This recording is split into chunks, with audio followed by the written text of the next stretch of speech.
अगर आपसे हमारे कोई भी इंटरेस्टिंग वीडियोस मिस हो गए हैं तो फिक्र की कोई बात नहीं, आपको जाना है अपने YouTube ऐप पर और सर्च बार में रेडियो उड़ान टाइप करके हमें सब्सक्राइब करना है हमारे और अधिक इंफोटेनमेंट से भरे वीडियोस के लिए, और सुनते रहना है ऐसे ही radio Udaan, a flight of life. Happy listening.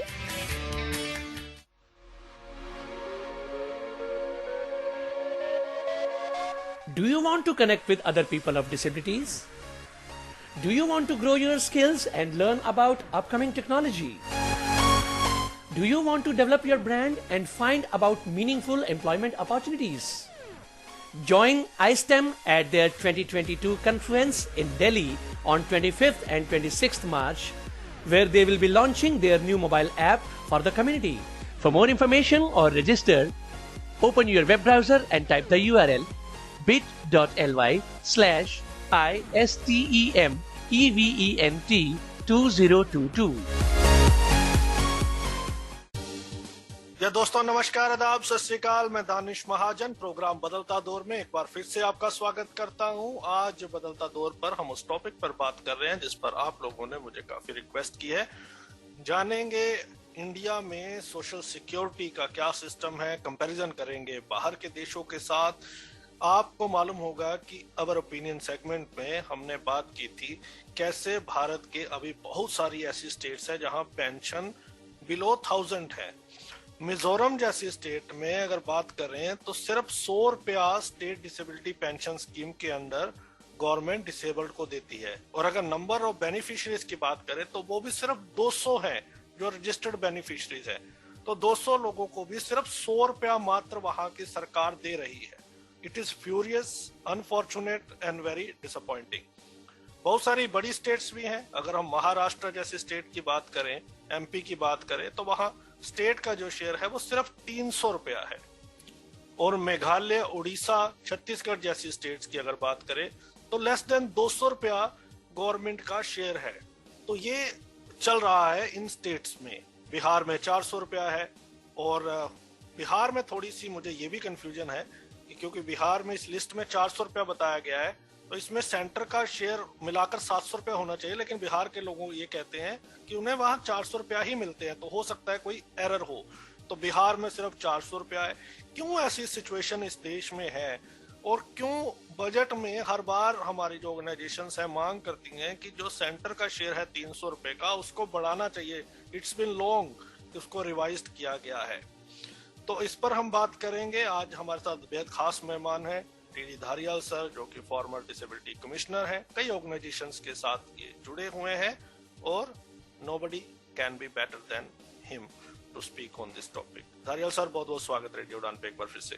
बहुत बहुत धन्यवाद दानिश तो सर इंट्रोडक्शन के लिए जी। और ये जो टॉपिक आपने छाटा है ये बहुत ही महत्वपूर्ण है, खासकर हमारे जैसे देश में जहाँ पे सोशल सिक्योरिटी का प्रॉपर अरेंजमेंट नहीं है, जहाँ पे जिसको हम कहते हैं इंश्योरेंस से लिंक नहीं है। और दूसरा, अधिकतर लोग जो दिव्यांग है या विकलांग है, उन लोगों के पास इतना सब कुछ नहीं है, उनके परिवारों के पास इतने साधन नहीं है कि वो अपनी जीविकोपार्जन कर सके।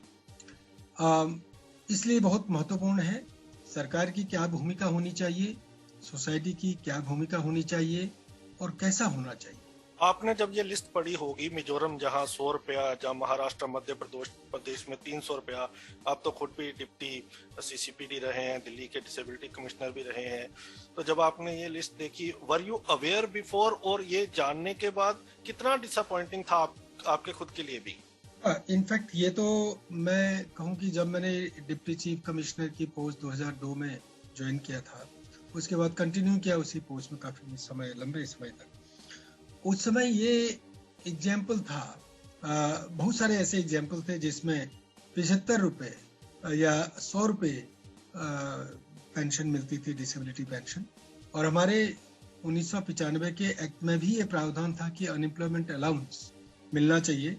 डिसेबिलिटी पेंशन के लिए कोई प्रावधान नहीं था, लेकिन सभी राज्य, अधिकतर राज्य मैं कहूँगा कि वो डिसेबिलिटी पेंशन देते थे। अनएम्प्लॉयमेंट अलाउंस बहुत ही कम राज्यों में होता था और आज भी ऐसी स्थिति है। तो वो इशू ऐसा था जो हमारे सालाना एक स्टेट कमिश्नर्स की हम मीटिंग करते थे, कॉन्फ्रेंस 2 दिन 3 दिन चलती थी। उसमें ये हमें पता चला कि बहुत सारे स्टेट्स हैं जिसमें मैंने जैसे कहा 75 रुपये मिलते थे।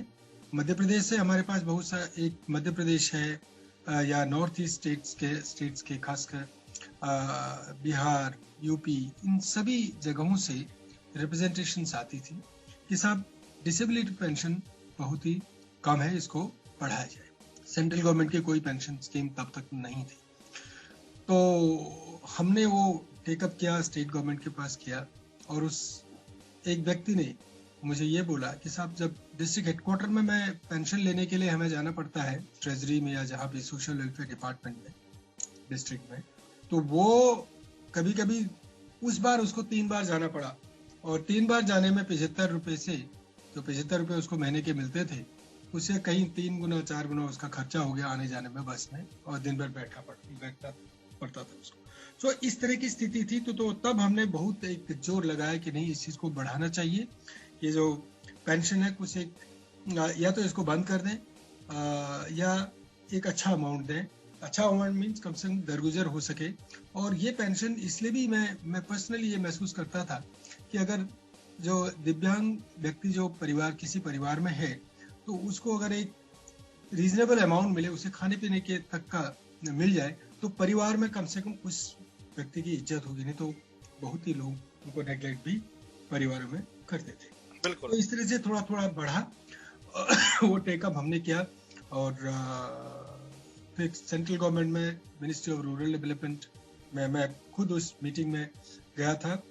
मुझे उस मीटिंग में रखा था उनके एडिशनल सेक्रेटरी, उनका नाम मुझे याद नहीं। तो वो 300 रुपये का रखा गया। पहले 80% डिसेबिलिटी होना चाहिए ये रखा, फिर उसके बाद हमने फिर जोर लगाया तो उसको 40% एंड अबव कर दिया। लेकिन उसको हम बढ़ाने की भी एक मीटिंग में मैं गया था, बड़ी जोर से हमने उसको बोला था कि नहीं साहब, ये 300 रुपये कुछ भी नहीं है और ये ज़्यादा है, लेकिन ज़्यादा होना चाहिए, कट्टी 1000 रुपये होना चाहिए और समथिंग। लेकिन उनका कहना था, सभी का कहना था केंद्र सरकार में कि जो डिसेबिलिटी है वो स्टेट सब्जेक्ट है, हर राज्य की अपनी अपनी रिस्पॉन्सिबिलिटी है, उनको अपने जो सिटीजन उसमें रहते हैं देश के, उनका ध्यान रखना चाहिए। तो ये स्थिति थी, ये तब ये था। अभी भी जैसे आपने बताया, मेरे जो वो लिस्ट आई 10 फरवरी 2022 को राज्यसभा वो पेपरों में आया, तो मुझे डेफिनेटली बहुत बुरा लगा। और मुझे पता भी था पहले से भी कि भैया मिजोरम में 100 और करीब क्या कहते हैं करीब 15 स्टेट्स ऐसे हैं जिनमें 500 से कम है। 8 स्टेट ऐसे हैं जिसमें 500 से कम है, और 15 स्टेट्स ऐसे हैं जिसमें 1000 से कम है। 1000 में इसलिए कह रहा हूँ कि मैंने मिनिस्ट्री ऑफ रूरल डेवलपमेंट को ये बोला था कि साहब उस जमाने में, ये 2007, 8, 9 की बात होगी, कि कम से कम 1000 रुपये तो व्यक्ति को होना चाहिए खाने पीने के लिए। तो ये, और कोई भी व्यक्ति वो 1000 रुपये लेने के लिए आगे नहीं आएगा अगर उसको नौकरी मिल जाएगी या उसको ठीक ठाक हालत होगी। यहाँ पे हमें तारीफ करनी चाहिए पुडुचेरी की, तेलंगाना की और आंध्र प्रदेश की, दिल्ली, हरियाणा की। टू सम एक्सटेंट उन्होंने एक डिग्निफाइड अमाउंट रखा है। तो सर मेरे 2-3 सवाल ये है, इस पर हम कंपैरिजन करेंगे थोड़ा सा, लेकिन हम एक भूमिका के लिए 2-3 सवाल, क्योंकि आपसे बात करना हमारे लिए हमेशा बहुत ही ऑनरेबल चीज होती है, तो मेरे जो क्वेरीज हैं मैं चाहता हूँ कि सॉल्व हो जाएं। तो एक सवाल मेरा ये है कि अभी डिसेबिलिटी की जो पेंशन का मसला है, लगभग हर पॉलिटिकल पार्टी इलेक्शंस में उठाती है। कई स्टेट में इसका बेनिफिट भी हुआ है, लेकिन आज भी बहुत सारी स्टेट, जैसे हम डिस्कस कर रहे हैं, इलेक्शन का मुद्दा होने के बावजूद भी इसके रिजल्ट नहीं दिख रहे ज्यादातर। तो मैं अकॉर्डिंग टू एक्ट अगर हम बात करें, तो क्या ऐसा कोई प्रावधान है या कोई ऐसी कोशिश की जा सकती है कि जिसमें यूनिफॉर्मिटी आए, कि जो इंडिया में जब हर जगह बात होती है 1 स्टेट 1 राशन कार्ड 1 नेशन, है ना, हर जगह आजकल बात हो रही है 1 पॉलिसी 1 नेशन, तो ये पेंशन भी जो है जहां भी लार्जेस्ट है, जो सेकंड लार्जेस्ट है, उसके बराबर पूरे इंडिया में दी जानी चाहिए सभी स्टेट्स में। Is it possible? ओके, इसको मैं यूनिफॉर्मिटी हो जाए पूरे देश में, हर स्टेट में, ये पॉसिबल तभी होगा जब ये रिस्पॉन्सिबिलिटी केंद्र सरकार ले ले। और आज की स्थिति के अनुसार हमारे जो एक्ट है, जो rights of persons with disabilities act 2016 का है, उसके अनुसार यूनिफॉर्मिटी तो हम लीगली कह नहीं सकते कि हो सकते, की जा सकती है, ये नहीं की जा सकती। लेकिन मैं ये सोशल सिक्योरिटी या डिसेबिलिटी पेंशन की बात, जो हमारे सेक्शन 24 है, उसमें क्या प्रावधान है, वो तो गवर्नमेंट को करना ही पड़ेगा ना, तो उसको तो करना ही पड़ेगा। तो इसलिए मैं उसके प्रावधानों का की ओर आपका ध्यान आकर्षित करना चाहता हूँ, और सभी लोगों को ये रिक्वेस्ट करूंगा आपके माध्यम से कि अपने अपने राज्य में आप अपनी रिप्रेजेंटेशंस दें, स्टेट कमिश्नर को दें, स्टेट गवर्नमेंट को दें। जैसे हमारे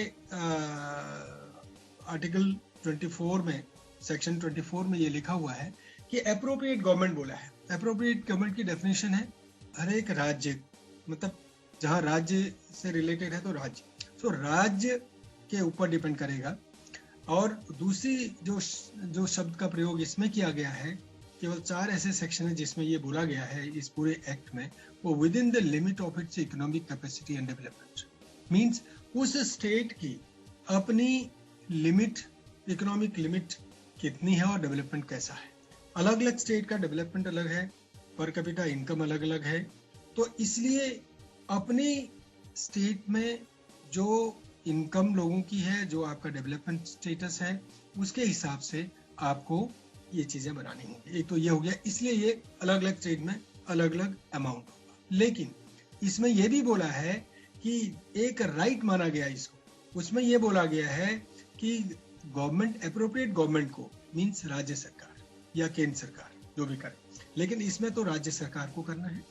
तो राज्य सरकार को ऐसे प्रोग्राम बनाने चाहिए, ऐसे स्कीम बनाने चाहिए, मैंडेटरी नहीं है लेकिन इसके डिपेंडेंट, लेकिन होना चाहिए। क्या होना चाहिए? जो कि right of person with disabilities, जो विकलांग व्यक्तियों का जो राइट है to adequate standard of living, to enable them to live independently और कम्युनिटी इंडिपेंडेंट। अगर कोई से विकलांग व्यक्ति है, किसी परिवार में नहीं है, ये हमने इशू रूरल डेवलपमेंट MNREGA के लिए भी एक किया था कि पर्सन विद डिसेबिलिटी भले ही परिवार में रह रहा हो, अपनी फैमिली बनाने में उसको कितनी कठिनाई होती है, शादी नहीं हो सकती, इसलिए उसको बाई फोर्स रहना पड़ता है, इसलिए उसको एक इंडिपेंडेंट मानना चाहिए, एक यूनिट मानना चाहिए, फैमिली की डेफिनेशन उसको उसमें डाल देना चाहिए। तो अगर वो अकेला हो, अकेला रहना, खाना, शेल्टर, बहुत सारे ऐसे लोग होंगे जो बिल्कुल नहीं कुछ करने की स्थिति में है, डिसेबल, तो इसलिए उतना अमाउंट होना चाहिए। उस राज्य में कितना अमाउंट माना जाना चाहिए, ये तो एक रीजनेबल चीज आप कैलकुलेट कर सकते हैं। तो इसलिए ये सुनिश्चित करना जरूरी है, एक तो ये पेंशन या जो भी सोशल सिक्योरिटी का अमाउंट होना जरूरी है, और दूसरा जरूरी ये चीज है कि भाई वो एक रिस्पेक्टेबल अमाउंट होना चाहिए। इससे मैं लिंक करूंगा सुप्रीम कोर्ट के जजमेंट। सुप्रीम कोर्ट ने काफी सालों पहले या उसके बाद भी सब्सिक्वेंट भी रिसेंटली भी वो बोलते रहते हैं बहुत सारे जजमेंट्स में, उन्होंने बोला है कि सर राइट टू, जो फंडामेंटल राइट टू लाइफ है, वो खाली मियरली एनिमल लिविंग के लिए नहीं है। वो उन्होंने ये बोला कि everything, the state has to provide everything that goes with a dignified life. Dignified life का मतलब ये नहीं है कि एक टाइम का खाना आप देंगे, कपड़ा नहीं देंगे, रहने को नहीं देंगे, सड़क पर सोना पड़ेगा, दिस नॉट डिग्निफाइड लाइफ। तो डिग्निफाइड लाइफ ये स्टेट की ड्यूटी है, मेरे कॉन्स्टिट्यूशन में भी ये बताया गया है।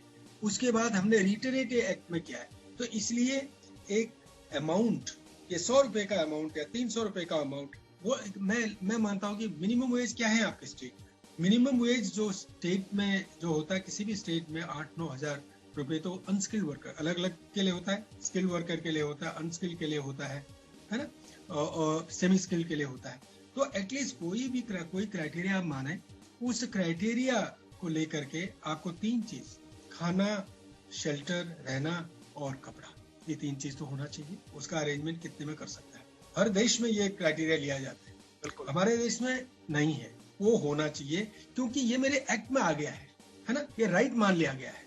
और दूसरा ये बोला है, दूसरा ये कि कभी कभी हम गवर्नमेंट्स क्या कहते हैं, सेंट्रल गवर्नमेंट या स्टेट गवर्नमेंट्स, सभी आम लोगों के लिए बिलो पॉवर्टी लाइन जो भी होगा उसको इतना चीज, इतने रुपए हम देंगे या इतनी उसको पेंशन देंगे। ये भी एक स्कीम आ सकती है। जैसे पैंडेमिक के दौरान, कोविड के दौरान 1000 रुपया सबको दिया। इस एक्ट के तहत 25%, ये बोलता है at least 25% higher amount person with disability को देना चाहिए। ये नहीं दिया, वो देना चाहिए। तो हमें ये एक्ट में क्या दिया है, मैं कम से कम उतना तो मुझे मिलना ही चाहिए। और फिर ये भी बोला गया है सेक्शन 24(2) में या जो भी 2 में, कि उसमें ये बोला गया है कि साहब आपको डिसेबिलिटी की जो विभिन्न डिसेबिलिटीज हैं उसकी डाइवर्सिटी है, उनको देखना है, जेंडर को देखना है, एज देखना है, और उसका व्यक्ति का सोशियो इकोनॉमिक स्टेटस क्या है। किसी की इनकम ज्यादा है, किसी की बहुत ही कम है, किसी का कुछ भी नहीं है, तो उसके हिसाब से आपको देना चाहिए। एक्चुअली ये पेंशन स्कीम हमारी ऐसी होनी चाहिए। और यही क्राइटेरिया मैंने ये देखा जब मैं कंपैरिजन कर रहा था, देख रहा था, या मैं पहले से इसके बारे में सोचता। जापान में मैं प्रैक्टिकली जा करके मैंने देखा किस तरह से उधर क्या क्या फैसिलिटीज देते हैं। तो जापान है, अमेरिका है, या और कोई आप श्रीलंका देख लीजिए, भले उनका बहुत ज्यादा नहीं है लेकिन फिर भी एक कुछ क्राइटेरिया है। अभी मैं एक जो case study on harmonisation of domestic laws with the CRPD कर रहा हूँ, UN CRPD कर रहा हूँ, उसके लिए कमेंट्स लिख के आए, उसमें मैं एक्सप्लेन कर रहा था UN SCAP के लिए।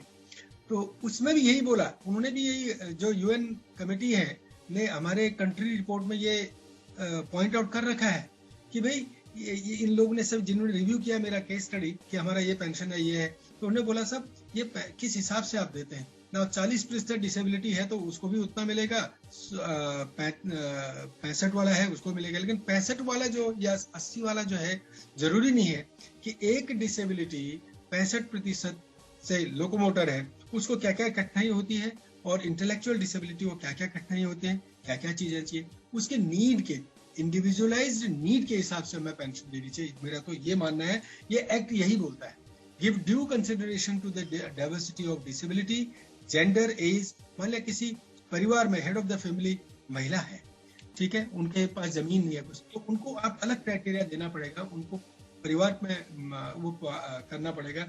जैसे और देशों में मैं जापान, US या डेवलप्ड कंट्रीज में क्या है, या ऑस्ट्रेलिया में, तो इन कंट्रीज में क्या है कि साहब अगर किसी विकलांग व्यक्ति के बच्चा भी कोई मतलब डिसेबल्ड है तो उसको उसका रेट डिफरेंट होगा, क्योंकि उसको, जो मैं कह रहा हूँ कि हमने अपने लॉ में तो ले लिया है लेकिन उसके अनुसार स्कीम नहीं बनाई, प्रोग्राम नहीं बनाने को हम तैयार हैं।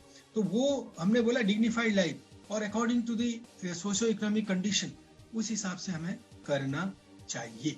फिर दूसरा, इन स्कीम्स में ये बहुत क्लियरली बोला है 24 में कि जब आप स्कीम्स बनाए हैं, सोशल सिक्योरिटी की स्कीम बनाए, उसमें किन किन चीजों का ध्यान देना है।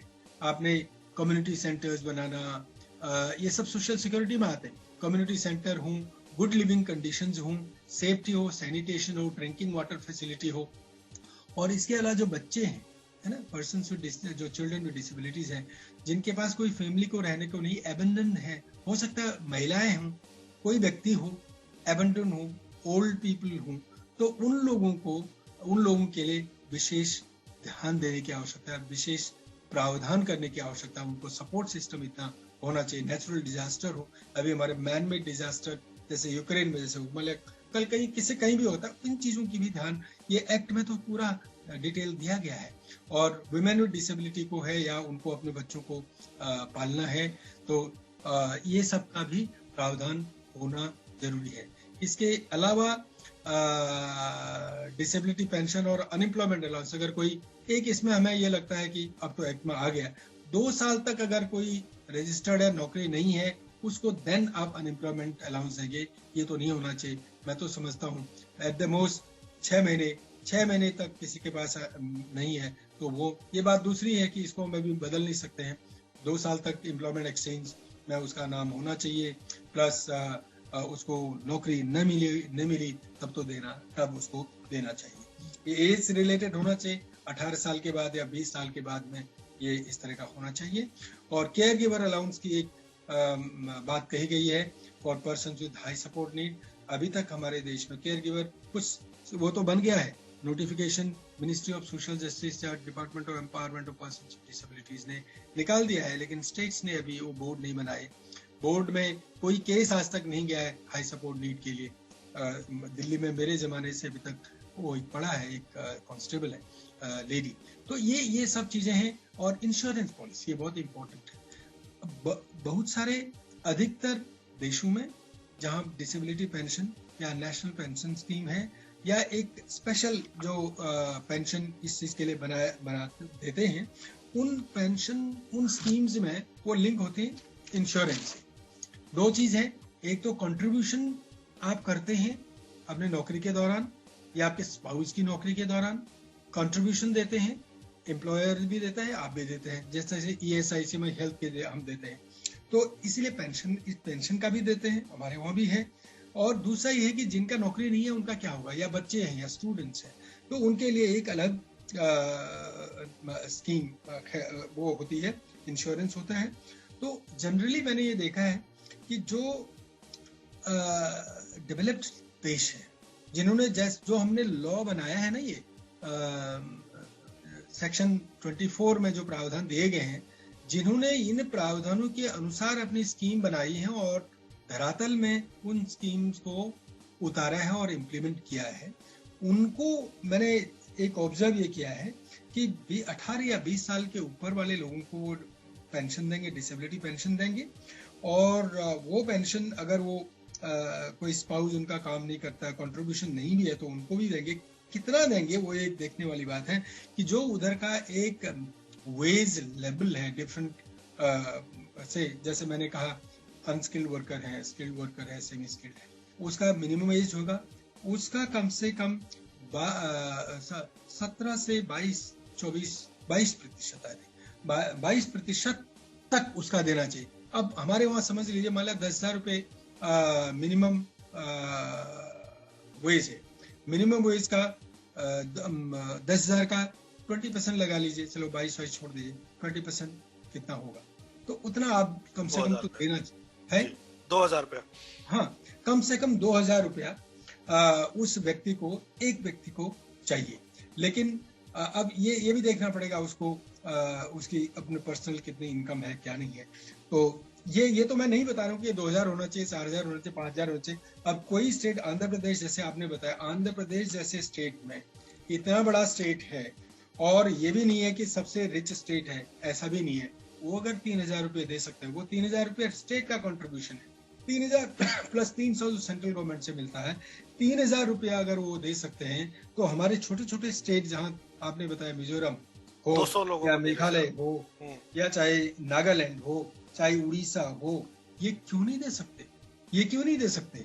मैं यही तो आपसे पूछ रहा था कि इलेक्शन में भी पेंशन का इशू बनता है, लेकिन फिर भी ये रेप्लिकेट नहीं होता, क्या रीजन है? रीजन ये है कि डिसेबिलिटी एक जनरल ये है कि नेग्लेक्टेड एरिया है।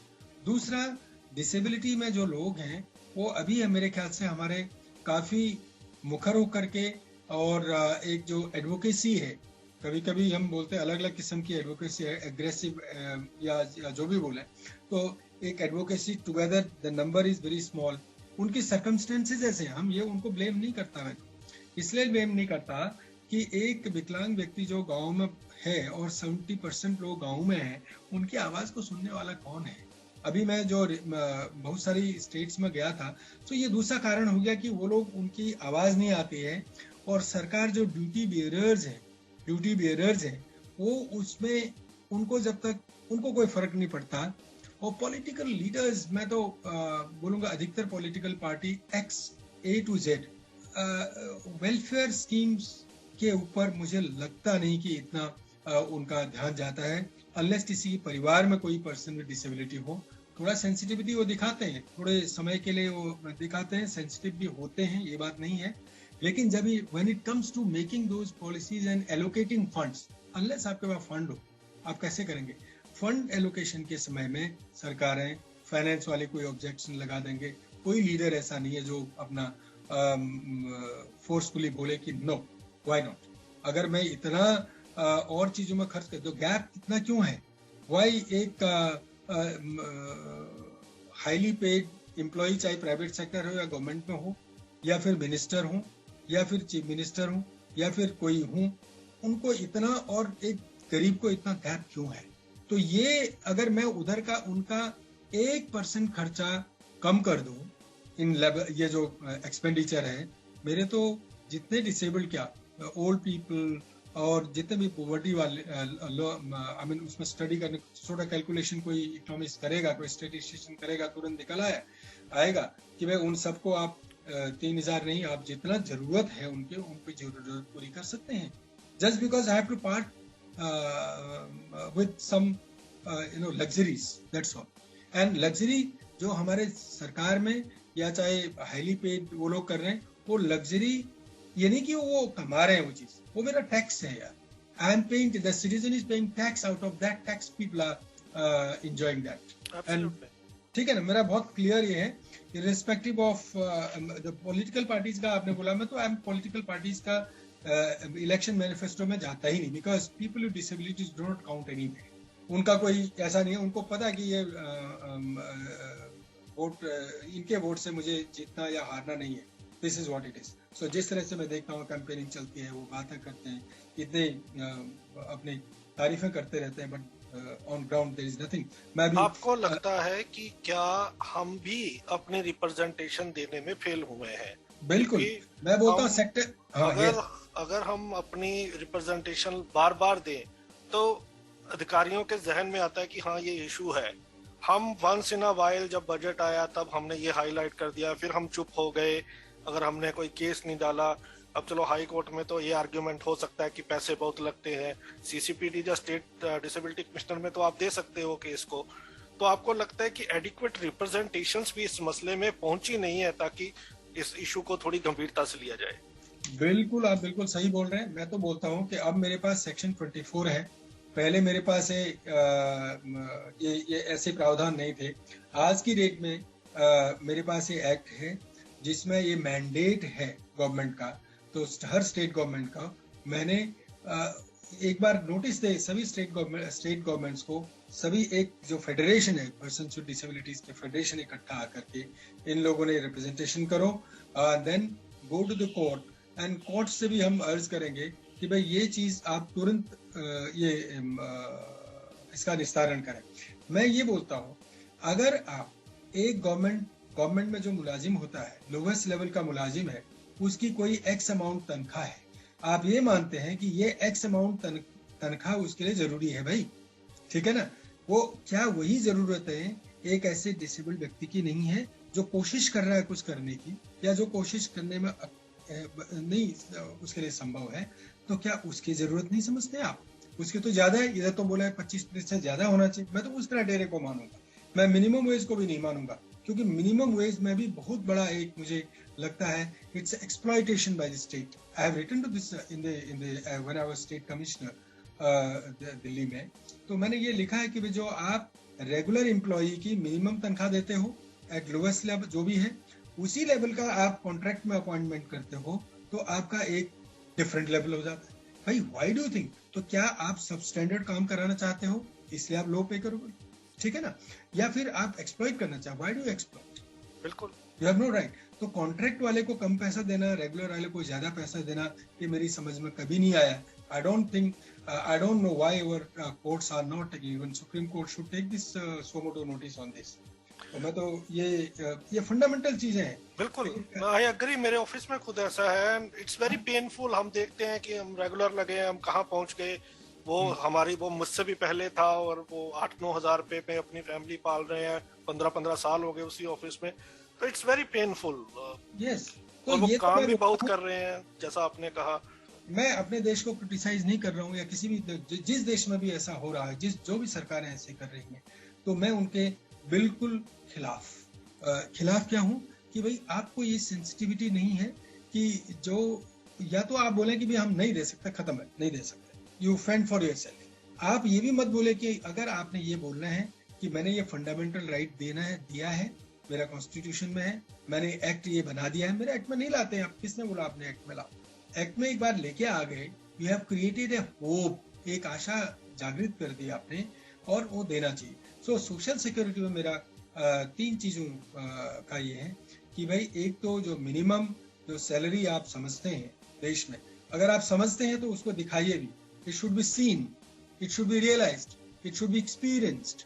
इट्स नॉट ओनली सेइंग, बातें करने से कुछ नहीं होगा, है ना। अगर आपके एक lowest level of employ government of India में या स्टेट गवर्नमेंट में इतना है, मतलब 30,000 रुपये मिलता है किसी को, तो वो 30,000 का आप उसको थोड़ा सा ये कर दो, उसका कुछ परसेंटेज तो आप इनको दो, कुछ परसेंटेज तो आज आप इनको दो, तो ये एक रीजनेबल अमाउंट है, डिग्निफाइड लिविंग होनी चाहिए। नंबर 2, इंश्योरेंस स्कीम्स को तुरंत लागू करना चाहिए। 5 साल हो गए, 2017 से हमारा ये लागू हुआ, 17, 18, 19, 20, 21, 22, 5वां साल है। चलो 2 साल पैंडेमिक में चले गए, तो 3 साल, और इसको इतना समय नहीं लगना चाहिए इन सब चीजों को अपना, क्योंकि ये कोई एक पर्टिकुलर डिपार्टमेंट ने नहीं करना है, अलग डिपार्टमेंट ने करना है। हर डिपार्टमेंट की एक रिस्पॉन्सिबिलिटी है, not only social welfare, pension scheme, insurance, health insurance, and आपका ये जो अनएम्प्लॉयमेंट अलाउंस का स्कीम, ये सब चीजें बिल्कुल होनी चाहिए। और इसमें डेफिनेटली उससे लिंक होना चाहिए कि किसकी क्या नीड है ना। जिस व्यक्ति की वो नीड को असाइन करने के लिए आज की डेट में हमारा पूरा मेडिकल मॉडल है। डॉक्टर ने डिसेबिलिटी सर्टिफिकेट इतना दे दिया, उससे हो गया। नो, क्या उस समय हम ये देखते हैं कि इस व्यक्ति की क्या क्या नीड्स होंगी? वो नहीं देखते ना, वो क्यों नहीं कर सकते? हम बिल्कुल करना चाहिए। तो ये एक सिविलाइज्ड वर्ल्ड में और एक डेमोक्रेसी में और एक वेलफेयर स्टेट में इन सब चीजों का होना आवश्यक है। कई स्टेट्स में हमने सर देखा है कि पार्शियल, जैसे आप कह रहे थे, पार्शियल और टोटली ब्लाइंड में डिफरेंस है, इवन पौंडीचेरी में भी। तो आपने तो अभी बता दिया, 2-3 बार आपने एक्सप्लेन किया कि ये उनकी जरूरत के ऊपर निर्भर होना चाहिए। बट कई बार हमने ऐसा भी देखा है कि उनकी बेशक डिसेबिलिटी 60% है, लेकिन वो काफी गरीब है, उनकी जरूरतें ज्यादा है। तो isn't it discrimination with them? बिल्कुल डिस्क्रिमिनेशन, यही तो हमारे एक्ट में लिखा है। महाजन साहब, ये लिखा हुआ है इसमें बहुत क्लियरली कि ये जो आप स्कीम बनाएंगे with due consideration to the diversity of disability, जैसे आपने लो विजन है और ब्लाइंड है, लेकिन लो विजन बहुत ही कम, इकोनॉमिक, देन दूसरा क्या जेंडर है, एज है, सोशियो इकोनॉमिक स्टेटस है ना। किसी का डबल डिसएडवांटेज है, ट्रिपल डिसएडवांटेज है, किसी के पास जमीन बिल्कुल नहीं है, किसी का कोई सोर्स ऑफ इनकम नहीं, किसी के पेरेंट्स नहीं है, तो वो उनके हिसाब से होना चाहिए। पॉइंट इज, एक व्यक्ति को एक डिग्निफाइड लाइफ जीने का अधिकार है मेरे कॉन्स्टिट्यूशन में और मेरे एक्ट, इसलिए ये सब चीज होना चाहिए। मैं नहीं बोला, अपनी तरफ से नहीं बोला, एक्ट में नहीं होता तो मैं नहीं बोला।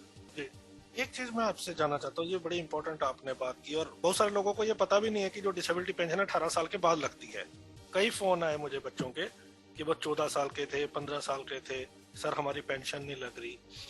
तो आपने पहले बताया कि उनके लिए इंश्योरेंस होती है बाहर के देशों में, तो थोड़ा सा बताएं कि कैसे मतलब ये इंश्योरेंस काम करती है। जो 18 साल से कम बच्चे हैं, डिसेबल्ड हैं, गरीब हैं, तो कैसे हम इनके लिए कुछ कर सकते हैं? What can be the best way? एक तो ये बताऊं कि पहले हमारे देश में 18 साल से पहले भी पेंशन मिलता भी है। मेरे पर प्रैक्टिकली मैंने देखा है, मध्य प्रदेश में गया था, राजस्थान में गया था, उधर सब जगह में छोटे बच्चों को भी पेंशन देते हैं, डिसेबिलिटी पेंशन देते हैं, जिसका डिसेबिलिटी सर्टिफिकेट बन गया, 5 साल का हो, 7 का हो या जितने का भी हो, उसको सबको पेंशन मिलती है, नंबर 1। लेकिन जो ये मैंने कहा 18 साल या वो उसकी बात बोली कि वो 2 किस्म की पेंशन जनरली होती है।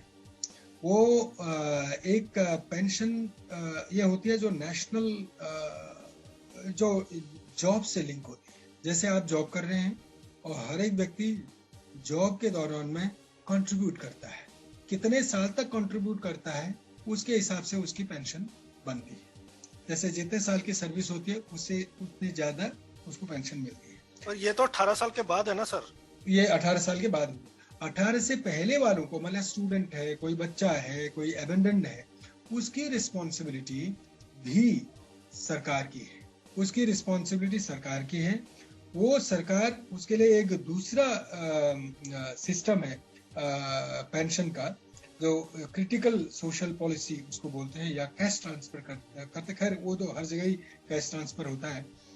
तो वो एक नेशनल पेंशन हो गया, और एक दूसरा जो है वो सोशल सिक्योरिटी इंश्योरेंस या भी सप्लीमेंट्री होता है। तो उसको कोई कंट्रीब्यूट करने की जरूरत, किसी ने कंट्रीब्यूट न किया हो तो इसका मतलब ये नहीं कि उस व्यक्ति को पेंशन नहीं मिलेगी, वो आदमी भूखा मरेगा या बच्चा भूखा मरेगा, ऐसा नहीं। तो उसकी भी पेंशन या उसकी केयर करेंगे। बच्चा है या तो उसकी केयर के लिए उसका पूरा मेंटेनेंस गवर्नमेंट करेगी, या फिर उसको पेंशन देगी। और कोई बिल्कुल किसी स्थिति में नहीं है। मैंने जापान में प्रैक्टिकली हमने देखा था कि जैसे ओल्ड पीपल है, यंग पीपल है, जो भी है, उनको या तो कोई काम में लगाए, काम में अगर नहीं लग सकते हैं तो उनको फीडिंग से लेकर के उनको अच्छा खाना और ऑल फैसिलिटीज, एमेनिटीज, मैं बोलूँगा एमेनिटीज ऑफ लाइफ उनको देते हैं। अब चलो हम वो नहीं दे सकते, लेकिन कम से कम मुझे देश में एक क्लियर कट हमारे पास ये होनी चाहिए कि जो लोग कमा नहीं रहे हैं, जो लोग 18 साल से नीचे के हैं, एक तो 18 साल तक उनको पढ़ना जरूरी है, स्कूल में रहना जरूरी है। स्कूल में रहने के दौरान में जो लोग एबेंडेंड है, जो बच्चे एबेंडेंड हैं, उनका अरेंजमेंट ऑफ कोर्स हमारे देश में लोग करते हैं। उसके लिए एनजीओज को पैसा दिया जाता है, या गवर्नमेंट के अपने होम्स हैं या जो भी है, या कम्युनिटी सेटिंग में उनको रखते हैं। तो उसको ज्यादा मजबूत बना के आवश्यकता है। In fact they are better off, in fact जो होम्स में रहते हैं ना, या तो उनको आप केयर करें या फिर उनको पेंशन दें। अगर कोई इंडिपेंडेंटली रहता है, हमारे एक्ट में बोला है इनको हर व्यक्ति को, हर पर्सन विद डिसेबिलिटी को एक चॉइस है, और कोशिश चॉइस है कहाँ वो रहे, इट इज हिज और हर चॉइस, बट कम्युनिटी में रहेगा या इंस्टीट्यूशन में रहेगा। इंस्टीट्यूशनलाइजेशन तो कम करना ही चाहिए। तो ये है पेंशन का। आपको नहीं लगता जब हम कहते हैं ministry of social justice and empowerment, वो एक मिनिस्टर है इस डिपार्टमेंट के जिनका काम है समाज में न्याय और सशक्तिकरण करना, उनका काम है, उनको खुद भी सुओ मोटो आगे आना चाहिए। जब वो खुद पढ़ते होंगे कि भैया मिजोरम जैसी स्टेट में 100 रुपया है, या महाराष्ट्र में 300 रुपया है, या उड़ीसा जैसी में 200 रुपया है, ये उनकी भी तो जिम्मेवारी है ना, इसीलिए तो डिपार्टमेंट को बनाया हुआ है ना। Why they wash their hands of this things? अब ये इसके लिए मैं तो कमेंट नहीं कर सकता, लेकिन ये डेफिनेटली उनकी रिस्पॉन्सिबिलिटी है, उसको at least take up with the state. ये definitely chief commissioner for persons with disabilities office की भी है कि भाई आप जा करके आप लिखिए सभी स्टेट्स को। मुझे तो याद है कि हमने हमारा, अगर आप कागज हमारी एनुअल रिपोर्ट्स को पलटा के देखेंगे और स्टेट कमिश्नर के जो हमारी कॉन्फ्रेंस होती थी उसमें लिखा हुआ है, मतलब हर साल हम इस डिसेबिलिटी पेंशन को बढ़ाने की बात होते थे। रिस्पेक्टिव हम यूज करते हैं, उन दिनों में डिग्निटी का उतना डिग्निफाइड ये नहीं बोलते थे, रिस्पेक्टेबल अमाउंट हम लोग बोलते थे, लेकिन this is now it is dignity. Otherwise life with dignity आप इंश्योर नहीं करते। क्योंकि डिपार्टमेंट का यही थोड़ा काम है कि हम लिखे तभी वो करेंगे, भाई उनके पास अथॉरिटी है, पावर है, उनका तो काम है ये। बिल्कुल, जैसा बिल्कुल, आपने बिल्कुल। बताया, they are having the tax payer money, तो they should also think about the common people of this country. बिल्कुल, बिल्कुल सही। तो और मैं आपने जो 100% आपको एग्री कर, जी जी सर, आप कुछ बोल रहे थे। हाँ, मैं आपसे 100% 100% सहमत हूँ कि ये रिस्पॉन्सिबिलिटी सोमोटो लोगों ने लेनी चाहिए। जो वो डिपार्टमेंट का रिस्पॉन्सिबिलिटी, उसका नाम ही वही है, I mean empowerment of persons with disabilities, social justice बोले तो जस्टिस नहीं तो कैसे होगा। और इसको मान लिया वो नहीं कर रहे हैं या नहीं हो रहा है, तो वो चीजें हमें सभी, क्योंकि हमारे कॉन्स्टिट्यूशन में ये प्रावधान दिए गए हैं, जैसे आपने कहा कि हमारी तरफ से भी ये डिसेबिलिटी सेक्टर की तरफ से भी ये चीजें उठानी चाहिए, और अगर एग्जीक्यूटिव नहीं कर रहे हैं तो कोर्ट्स का सहारा जरूर लेना चाहिए। इसलिए तो व्यवस्थाएं बनी हुई है। सर, हमने ये देखा है पिछले 10 सालों में, या उससे पहले भी अगर चले जाएं, तो बहुत सारी पिल्स डली हैं इन 10 सालों में। बहुत सारी ऑर्गेनाइजेशंस ने पिल डाली है अलग अलग कारण से, किसी ने एक्सेसिबिलिटी के ऊपर, किसी ने किसी के ऊपर, और बहुत सारी ऐसी ऑर्गेनाइजेशंस भी हैं जो गरीब की बात करते हैं, रूरल एरिया की बात करते हैं, लेकिन वो सिर्फ बात रह जाती है। आज आके जो फिर हम एम्प्लॉयमेंट एक इम्पोर्टेंट इशू है, हम डिनाई नहीं कर सकते, उसके ऊपर काम करना चाहिए, but at the same time हम अगर बात करते हैं गरीब की, गांव वालों की, उनके एम्पावरमेंट की, तो उस तरह की पिल्स भी तो डल सकती थी ना, हमने देखी नहीं। इस तरह की भी पिल तो एक आधी सामने आनी चाहिए कि भाई आप ये जो आर्टिकल 24 है इसको इम्प्लीमेंट करिए, या इसमें जो पेंशन का दायरा है वो कम से कम बढ़ाएं। मतलब 100 रुपया, 200 रुपया, 300 रुपया, इट्स मतलब डिसहार्टनिंग, मतलब बहुत ही ज्यादा डिसअपॉइंटमेंट है। इनफैक्ट मुझे तो आप बिल्कुल सही बोल रहे हैं, इसके ऊपर किसी ने नहीं डाला है।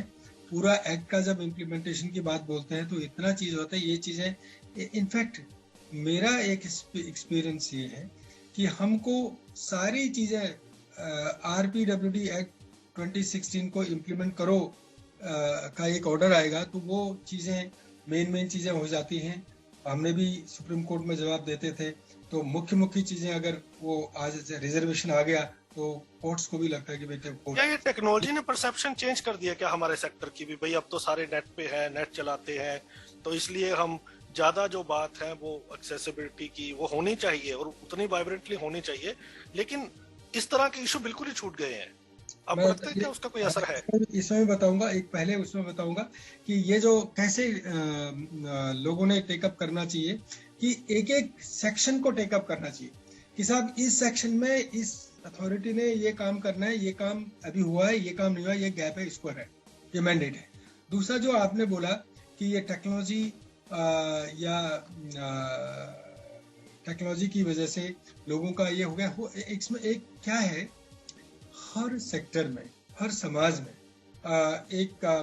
कुछ लोग अपनी आवाज उठाते हैं, उनकी आवाज को रिकॉग्नाइज किया जाता है, और अक्सर ऐसी जो सोशली बेनिफिशियल चीजें जो होती हैं, वो जो आवाज उठती है, वो आवाज उठती है, माइनॉरिटी की आवाज उठती है जो कि सुनी जाती है। Now for example, who files a complaint for accessibility? Silent majority of 90% with disabilities have never ever thought of it, क्योंकि पहले उनको खाना पीना ही नहीं मिल रहा है, नंबर एक, उनकी पहुंच ही नहीं है, उनकी क्वालिफिकेशन नहीं, उनकी नॉलेज नहीं। कौन करते हैं? मैं करता हूँ, आप करते हैं, या जो भी हम लोग जो कर रहे हैं, जो शहर में हैं, जो वेल प्लेस्ड हैं, तो वो लोग, या जो पैशनेट हैं बिल्कुल, और वो दे में be passionate about a particular thing, तो उसके लिए करेंगे। तो जो उसकी कंप्लायंस जाती है, मतलब इंक्लूसिव एजुकेशन में बताता हूँ आप, इंक्लूसिव एजुकेशन की कंप्लायंस जब जाती है, तो वो कंप्लायंस जाती है जो स्टेट से हम जो भी मंगाएंगे, ओके इतने बच्चे हमारे इंक्लूसिव सिस्टम में हैं, हम इतने टीचर बना रहे हैं, अभी एम्प्लॉयमेंट रिक्रूट कर रहे हैं, ये सब चीज। लेकिन क्या किसी ने ये, क्या वो रिपोर्ट आती है मेरे पास कि गांव के स्कूल में क्या हाल है, इंक्लूसिव क्या उधर गांव के स्कूल में है? गांव माने एक डिस्ट्रिक्ट लोअर लेवल, उससे नीचे शहरों के level, metropolitan cities then towns and then नीचे, वहाँ उस लेवल में जहाँ पे majority of the people with disability, children with disabilities है, वहाँ पे क्या कोई स्पेशल एजुकेटर है भी क्या वहाँ उनके स्कूल में एक भी कभी कभी एक ही टीचर होता है पूरे स्कूल में? मैंने तो जाके प्रैक्टिकली देखा है। तो चाहे किसी स्टेट में चले जाओ, कुछ स्टेट्स को, दिल्ली को उसका एक मानक नहीं मान सकते हैं।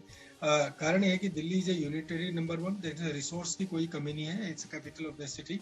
मुझे ये देखना है कि पेरिफेरी में चाहिए, दिल्ली के पेरिफेरी में चले जाओ आप, कनॉट प्लेस या सेंट्रल दिल्ली के अलावा आप थोड़ा बाहर चले जाओ, एक्सेसिबिलिटी का हालत देखो आप, है ना। तो इसी तरह से सोशल, आई थिंक एक सोशल सिक्योरिटी और एडिप स्कीम, मैं काफी पहले से बोलता हूँ, यही कुछ स्कीम्स हैं जो एक्चुअली लास्ट पर्सन को मिलती है। जैसे डिसेबिलिटी पेंशन का है, तो वो एक गरीब जो एक एकदम रिमोट गांव में है उधर भी, लेकिन उसमें भी गैप ये है कि बहुत सारे लोगों का डिसेबिलिटी सर्टिफिकेट नहीं बना। अवेयरनेस, जो एम्पावरमेंट की हम बात बोलते हैं, एम्पावरमेंट के लिए 3 चीजें बहुत ही मैं आवश्यक समझता हूँ। एक तो अवेयरनेस लोगों को हो, मेरा राइट क्या है। दूसरा ये हो कि भाई एक्सेसिबिलिटी हो, वो उधर पहुंच सके, या वो ऑफिसर की एक्सेसिबिलिटी हो, वो दफ्तर की एक्सेसिबिलिटी हो, है ना। एंड देन एक क्वालिटी एजुकेशन उनको मिले। तो ये तीनों चीज जब इनका कन्वर्जेंस होगी, ये मिलेंगे, तब जाकर के ये सब चीज होता है। लेकिन जैसे मैंने कहा, उनकी आवाज को उठाने वाला कौन है? दरिया सर, हमने एक कैंपेन शुरू किया था, वो ज्यादा तो नहीं कर पाए, लेकिन उस कैंपेन को हमने शुरू किया था अपनी टीम के साथ, डोर टू डोर कैंपेन। तो हम किसी गांव में जाते थे, वहां पूछते थे कितने लोग डिसेबल्ड हैं, अगर कोई है तो आप आए, वो क्या कर रहे हैं, आगे क्या करना, आप अपनी क्वेरीज हमसे पूछ सकते हैं। तो उसमें हमने क्या देखा कि हमारे पास लगभग एक एवरेज निकाल लीजिए 70-80 लोग आए, उसमें से 80 में से 76 लोगों ने ये पूछा कि हमें पेंशन कैसे मिलेगी।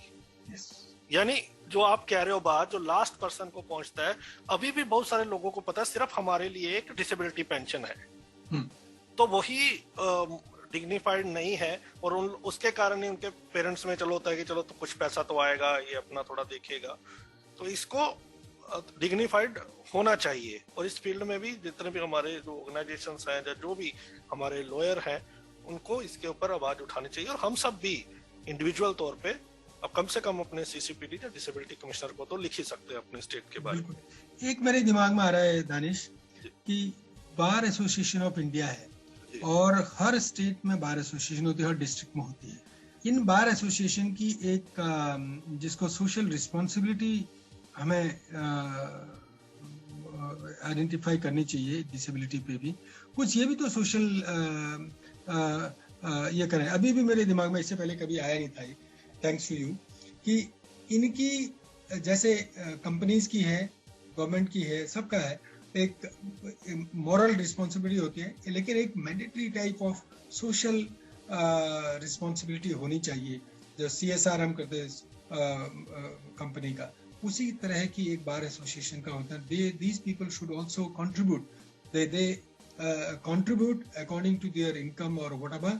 उस कंट्रीब्यूशन में, उस कंट्रीब्यूशन को ये इन इश्यूज को टेकअप करें। जैसे legal, national legal services authority है, या स्टेट लीगल सर्विसेज अथॉरिटी या डिस्ट्रिक्ट लीगल सर्विसेज अथॉरिटी है, जो कि डिसेबल्ड या वुमेन या और गरीब लोगों को, बिलो पॉवर्टी लाइन को लीगल एड और सहायता देते हैं। इसी तरह से हमें एक ये भी शायद कुछ लोगों को ये करना चाहिए, अब हमें एक रिप्रेजेंटेशन लिखना चाहिए, इनको रिक्वेस्ट करना चाहिए कि भी आप एक सोशल रिस्पॉन्सिबिलिटी जो है कॉर्पोरेट, उसको कॉर्पोरेट बोलेंगे हम, लीगल फ्रेटर्निटी सोशल रिस्पॉन्सिबिलिटी के तहत आप जितने भी ये इश्यूज हैं इनको उठाया करें। और क्योंकि लोगों के पास पैसा तो है नहीं पैसा देने के लिए, और जो लीगल सर्विसेज अथॉरिटीज के तहत जो वकील जो एलोकेट किए जाते हैं, पहले तो लोग तैयार नहीं होते हैं, जो तैयार होते हैं वो, मेरा जो एक्सपीरियंस ये है कि बहुत सारे डिसेबल्ड लोग मेरे पास आकर के बोलते थे, साहब हमको लॉयर तो दे दिए हैं, लॉयर वो उस दिन आएंगे नहीं, आएंगे तो वो उतना इंटरेस्ट नहीं लेंगे, और उनको कोई फर्क भी नहीं पड़ता हारो या जीता केस को। तो ये चीजें प्रोबेबली हम लोग कर सकते। क्या स्पेशल कोर्ट्स इसमें कोई भूमिका अदा कर सकते हैं? स्पेशल कोर्ट, देखिए स्पेशल कोर्ट के पास किसी को कोई ये चीज लेके जानी पड़ेगी, है ना। अगर किसी ने इसमें ऑफेंस किया हो, पहले आपको तो एक सिद्ध करना है, ये करना है कि भाई सो एंड सो पर्सन और so and so department has ये कंट्रावीन किया है सो एंड सो प्रावधान ऑफ द एक्ट। इसी के ऊपर मैं वो UN स्केप वाला के अभी लिख रहा था उनको कि मेरे जो कोई प्रोफेसर उसको देख रहे हैं UN स्केप के, तो उन्होंने बोला साहब ये समझ में नहीं आया कि जो आप बोल रहे मैंडेटरी प्रावधान क्या है, और सेक्शन 89 में जो पनिशमेंट का पेनल्टी का है उसमें क्या, वो मेरी समझ में, आप थोड़ा सा इसको एक्सप्लेन करो। मुझे लगता नहीं कि कोई मैंडेटरी जैसी चीज इसमें है। तो ऐसे भाई जहाँ पे आप सब्जेक्ट टू नहीं बोलते हैं, कोई भी प्रावधान को सब्जेक्ट टू नहीं बोलते हैं, वो आपके लिए मैंडेटरी है, और मैंडेटरी चीज को नहीं करते हैं तो वो कॉन्ट्रावेंशन है। तो कॉन्ट्रावेंशन है तो आपको पनिशेबल है। अगर कहीं सब्जेक्ट टू कर देते हैं तो देन एस्केप करने के लिए, उससे बचने के लिए कई रास्ते निकल आते। तो ये चीज मैं समझता हूँ इम्पोर्टेंट है। मैंने हर तरह के सवाल पूछे आपसे इसके ऊपर, कुछ और जो मुझसे रह गया हो या छूट गया हो, आपने जो कंपैरिजन स्टडी किया उसके बारे में कुछ शेयर करना चाहें? ऐसे तो दानिश, आप जब कोई इंटरव्यू लेते हैं कुछ छूटता ही नहीं है।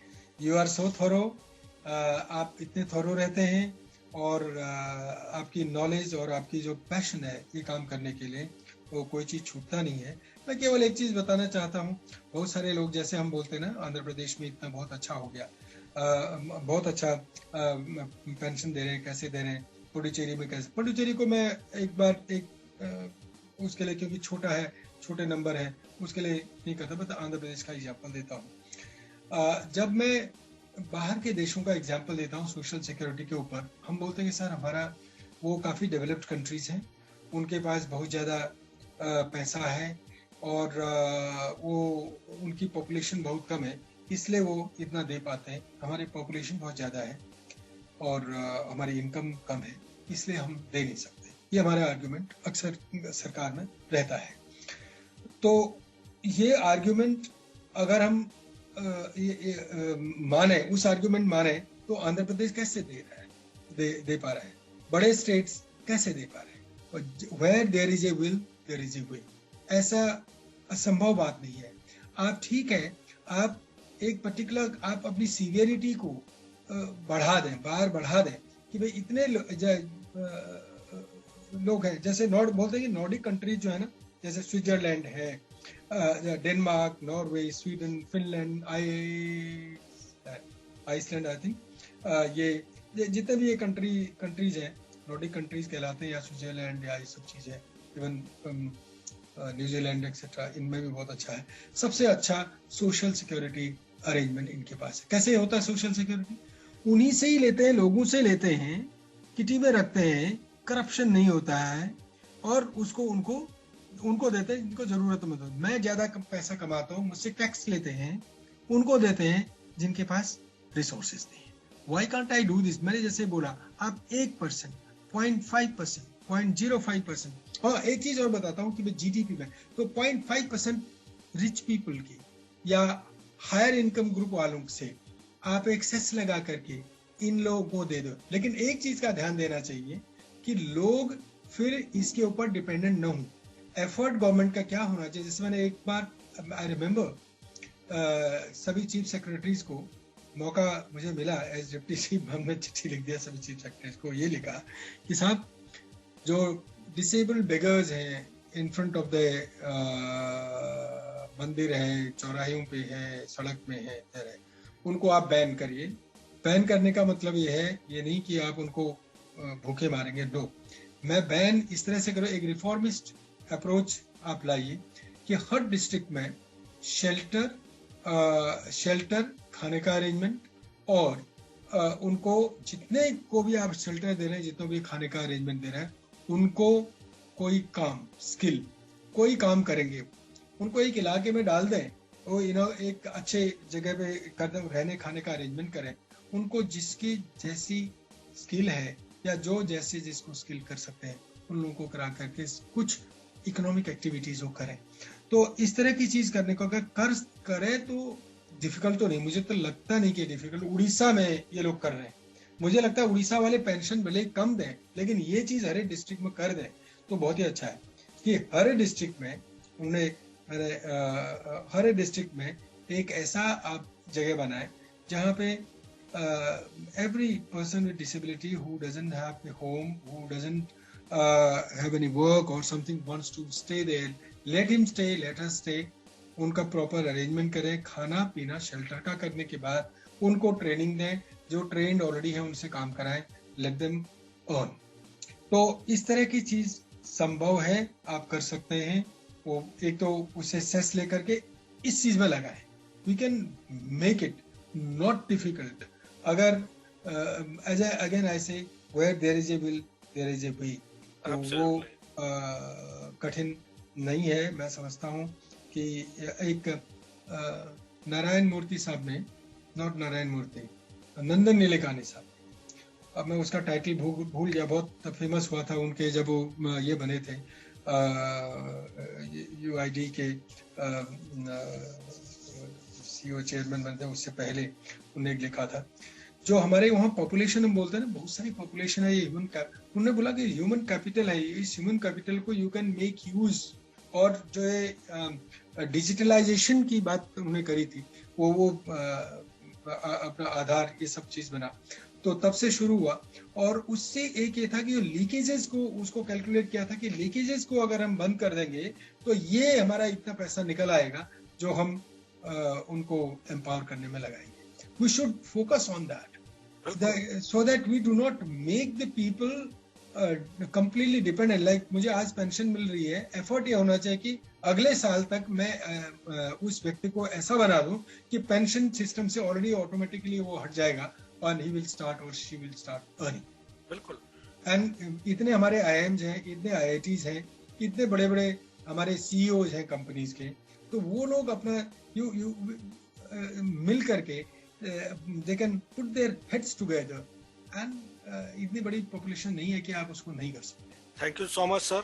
आपसे बात करने का यही होता है कि बहुत सारी पुराना आपका एक्सपीरियंस जो आपने किया है इस फील्ड में, अंदर की क्या बातें हैं, कैसे एम्पावर कर सकते हैं, तो वो आपका अनुभव हमारे लिसनर्स को और हमें मिलता है. मुझे लगता है कि हमें डिसेबिलिटी का ये डिस्कोर्स कंटिन्यू करना चाहिए वाइब्रेंटली. सोसाइटी में ये टॉक होना चाहिए इन टॉपिक्स पे, तो तभी होगा जब इस तरह के शोज को हम शेयर करेंगे. और आप अपने मीडियम पर भी इन सब्जेक्ट्स को उठा सकते हैं और लगातार आप लोगों को उठाना चाहिए. एक बात सर आपने कही कि अवेयरनेस आप मानते हो बहुत की है, तो 2-3 सालों से लगातार मेरी ये कोशिश है कि हम सरल शब्दों में RPD एक्ट की एक सीरीज करें, तो आपको मैं थोड़ा सा तंग करूंगा उसके लिए. मुझे लगता है कि हमें जल्दी उस सीरीज को शुरू करना चाहिए जिसमें हम लोगों को उनके राइट्स बताएं और सेक्शन चैप्टर वो समझें सरल शब्दों में वो क्या है, और उसी जिस चैप्टर में उनको रुचि हो जा जो उनके काम का, वो डायरेक्ट उस शो से जाके पूरे जो उनके डाउट्स हैं उसको क्लियर कर सके. बिल्कुल बिल्कुल सही है. और मेरा ये सौभाग्य है कि आप प्रोग्राम्स में मुझे शामिल करते हैं, और जब मैं आपसे बात करता हूँ, आपके प्रोग्राम में जब बात करता हूँ, टाइम का कंस्ट्रेंट नहीं होता है जनरली, तो उसमें एक नई नई चीजें जो मैं पहले कभी सोचा नहीं होगा, अभी मैं भूल गया मैंने क्या बोला है, शायद मैं भूल गया, लेकिन आप जब बताते हैं ये सब चीज तो नई नई चीजें निकल के आती हैं, क्योंकि एंकर इतना पैशनेट होता है, इतना नॉलेजेबल होता है, और आपकी इच्छा रहती है. I am really thankful to you and to Radio उड़ान.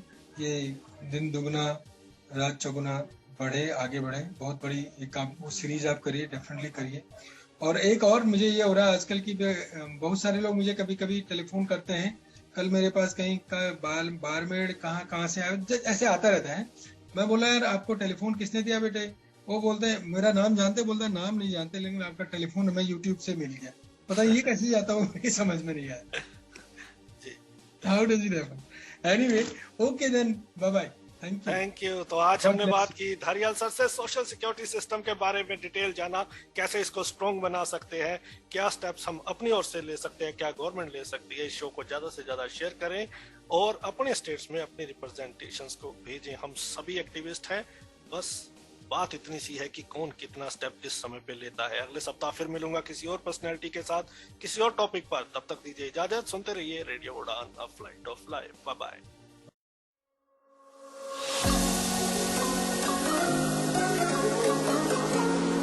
क्या आप एक अच्छे गेट टुगेदर के बारे में सोच रहे हैं? क्या आप अपने स्किल्स को और एनहांस करना चाहते हैं, या आप जानना चाहते हैं अपकमिंग टेक्नोलॉजी के बारे में? क्या आप अपना खुद का ब्रांड तैयार करना चाहते हैं, या आप तलाश में हैं मीनिंगफुल एम्प्लॉयमेंट अपॉर्चुनिटीज की? तो iSTEM इवेंट लाया है आपके लिए सुनहरा मौका. ज्वाइन कीजिए दिल्ली में 25 और 26 मार्च 2022 को iSTEM इवेंट 2022. ज्यादा जानकारी के लिए या रजिस्टर करने के लिए अपने किसी भी वेब ब्राउजर में URL टाइप करें bit.ly/ISTEMEVENT 2022.